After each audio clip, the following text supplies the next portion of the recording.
Hello ladies, Charlie here. I am about to install a set of Rhino Rack roof racks on my Ranger because it's an FX4. Came with the factory rails. So the feet you use for the factory rails with Rhino Rack, shameless plug for Rhino Rack, are the SX100. There was another lady that installed racks. I think she used a different one, like an older model. I think it was SX909 or something. And the Vortex bars, Rhino Rack Vortex bar, 1260 for this model. These new ones come with these little wavy lines, which help eliminate noise. And this is what the feet look like. So space out there. Now I've already got two on. I'm going to put the other ones on. What you do is just found it's easier if you just push that up in there. And then you can see there's a channel there. And you line it up. It's actually kind of hard to like watch the screen to make sure I'm getting it right and do it. And then slide the baby in.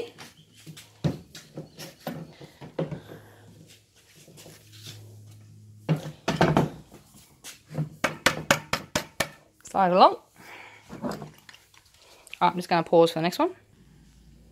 Okay, so they're done now. Now, I have watched the installation video a few times. It's available online through Rhino Rack. And basically, you put them up on the roof. It does suggest that you position them here. But obviously, on a dual cab, they used a wagon as an example. Obviously, in a dual cab, that's just going to have them quite narrow.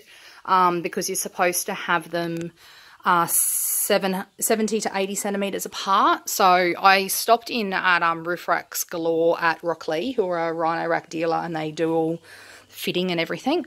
They came out and had a look, and they said that as long as you stick to that 70 to 80, it's fine. He did suggest the feet have got like a plastic flange, which I'll show you. He said have one flange right up on this line here and then space it out to your 80 and have the other one, so it'll probably end up sitting about here.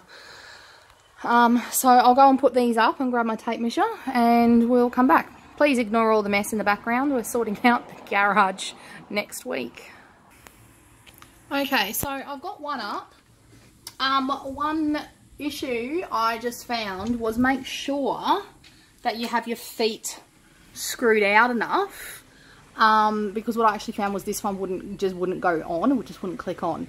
So yeah, just make sure your feet are unwound enough just by adjusting that screw there, or you can actually just twist those flangey bits out on the other end and it'll extend out.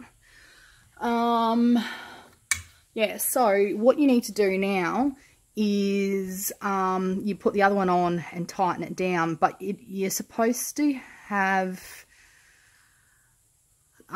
put strips in here to,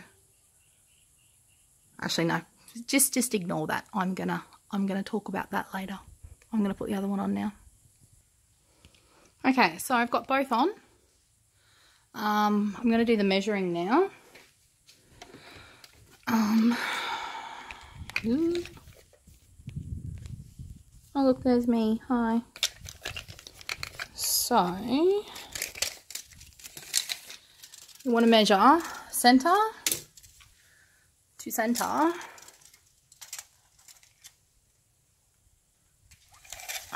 So I'm measuring that edge to this edge because that equals out the center. Or if actually, no, if I just move it back a little bit. Oh shit. No, moving back doesn't work. Look, if it's out by a centimetre, it's not going to matter. Okay, so if I move it forward a bit, it's going to be spot on 80 rather. If I move it back a bit, it's 70. Because of the front of the vehicle, the rails slope, I'm actually going to go the 70, which will put it just above the door there. Because that way it's just a little bit flatter and doesn't dip down at the front. So I'll do that. Okay, so I've measured them and set them out. I've actually chosen 73 centimetres from this edge here through to this edge here. Just because then it's sitting nicely. I'm a little bit OCD with how things look and symmetry and stuff. That way this edge here is lined up down with the inside edge of the door.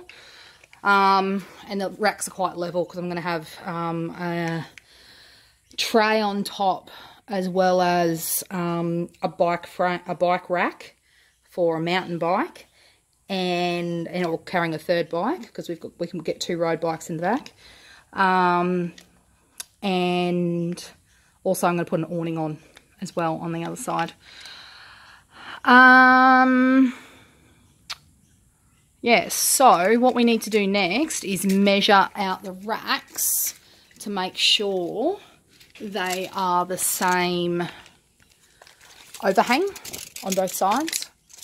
So in the video it says to go from that back bit there. I can hook it while watching through the screen. There we go. That back bit there to... I'm going to do it from the other side so I can have metric up. Just keep the bloody thing hooked on there. Cat. Tony, I need your magnetic measuring tape. Okay, so that's 19 centimetres.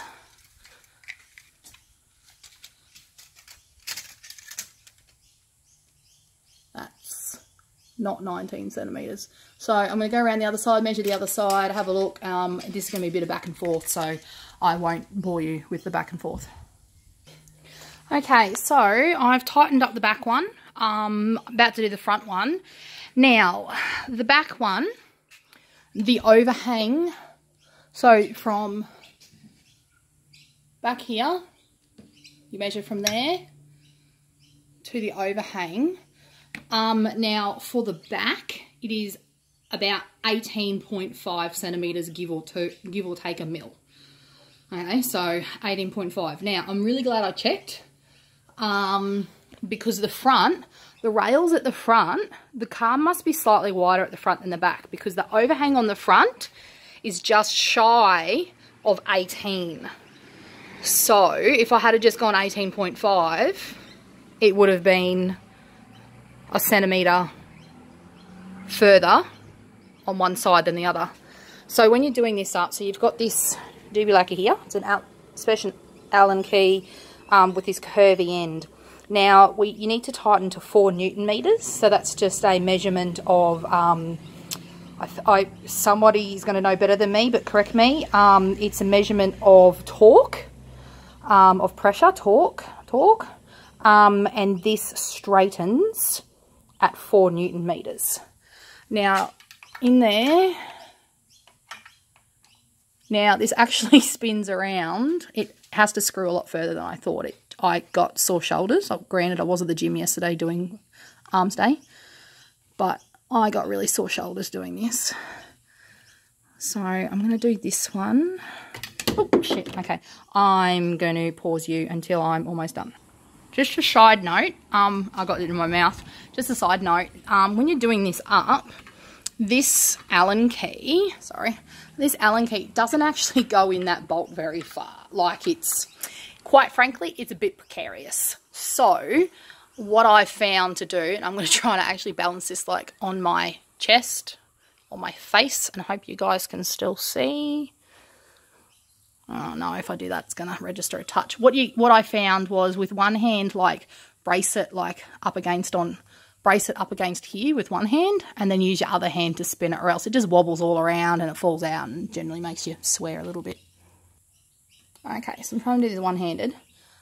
And I've got to try to focus. Okay, so you can see there's a curve to it. Nearly there. So what you just keep turning. It's getting quite tight. And see how, try to focus in the right spot. See how it's going straight? It's starting to go straight. Not quite there yet. But as I'm turning it, it's flexing in my hand.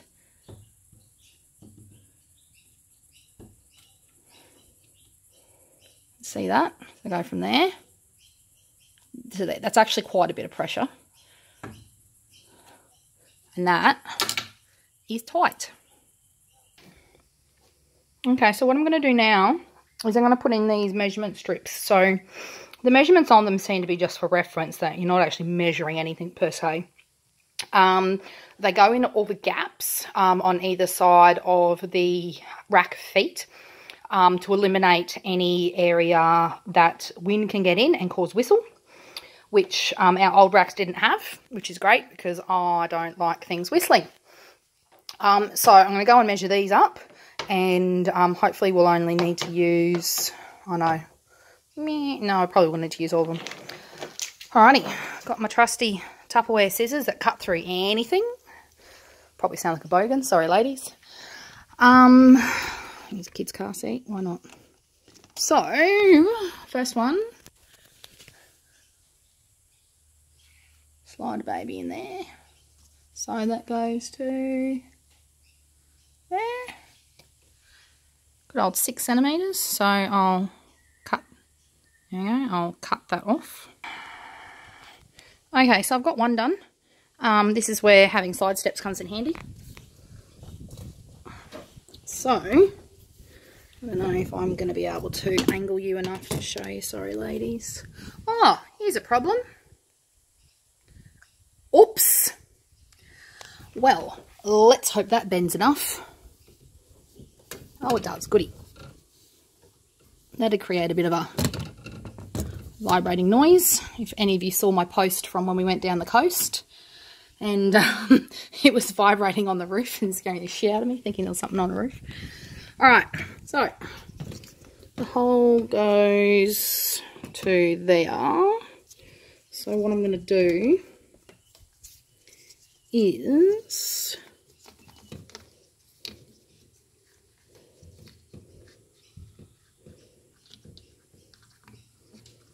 just feel it up to there. Actually, no, I'm going to put it in sideways because that's going to give us the right length. Then you just got to feel for where the gap ends. I'm going to have to use 2 hands for this, ladies. Okay, so I've measured out another piece. Sorry about the lack of, it's not focusing in the right place. And then we just hook it on one side.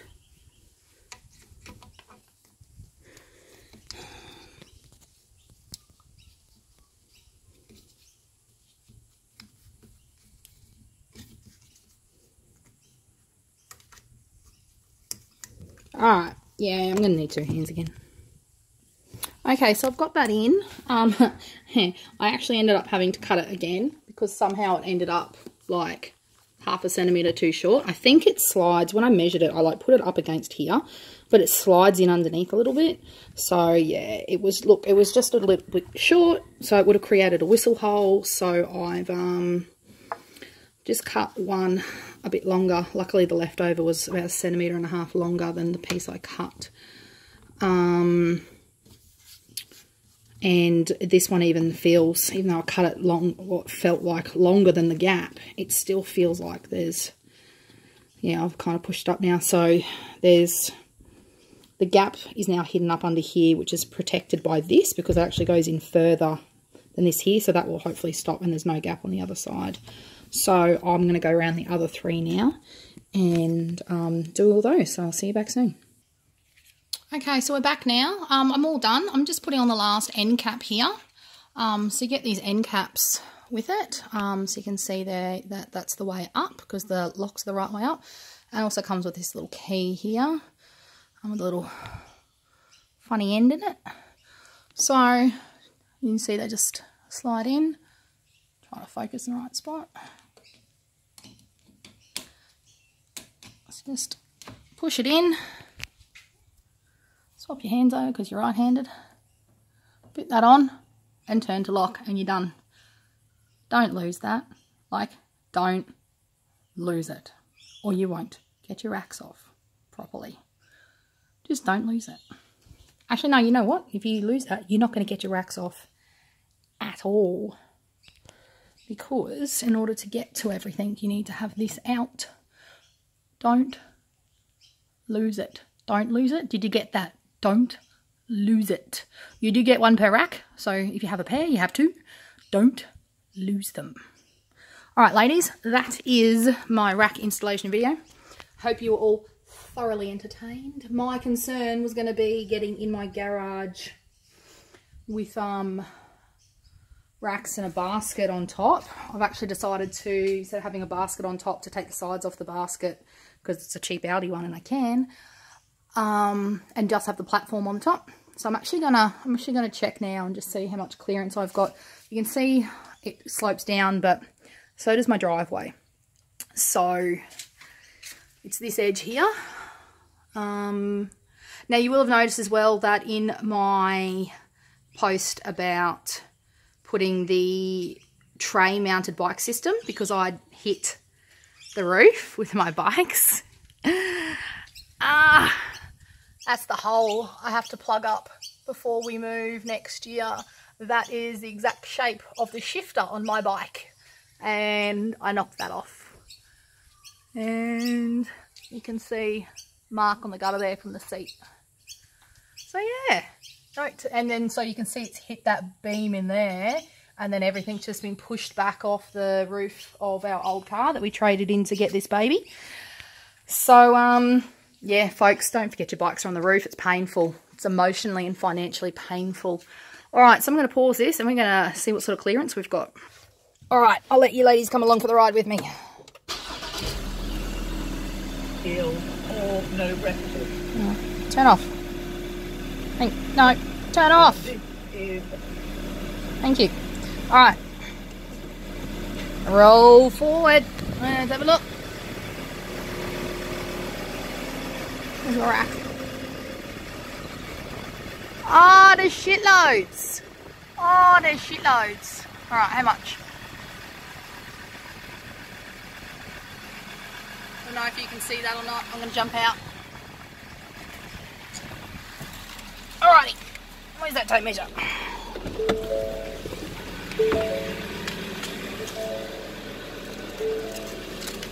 Oh, look at that. Doodles. Look at that. Get a basket under there. I'm not going to get my tent and whatnot. I dare say that edge of the garage door is lower. So sitting here, I've got 27 centimetres clearance. Just going to go back a bit because that garage door's a bit lower.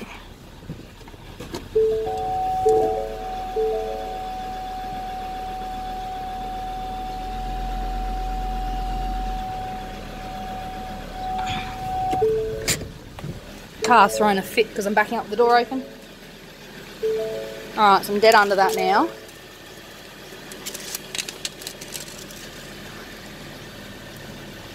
$25 centimetres. So, theoretically I could have the basket on, not just the platform. But, I'm going to use just the platform. So yeah, 25 centimetres clearance into the garage with the racks. I'm pretty happy with that. Alright ladies, lunchtime for me. Bye.